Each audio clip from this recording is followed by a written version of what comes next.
This is Gary Parr, Editorial Director, Efficient Plant Magazine, with a preview of our February issue. We kick off this month's issue with an Industry Views article that addresses CMMS EAM systems.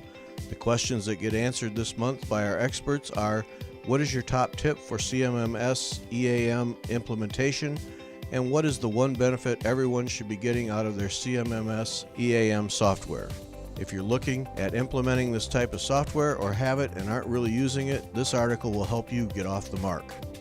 Our plant profile feature explores the tribology program at Auburn University and how it is educating students in this important area, providing real-world experience that is allowing them to step into manufacturing jobs without extensive training.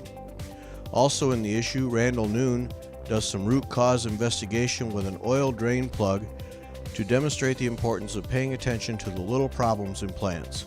Other articles address press brake safety, compressed air efficiency, substation cybersecurity, induction motor rotor analysis, and efficiency gains that can be realized with bills of materials.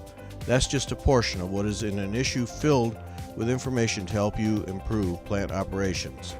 Also, visit efficientplantmag.com to listen to 3 new podcasts on mobile technology, artificial intelligence and digital twins technology, and a 3-pronged program for developing skilled workers.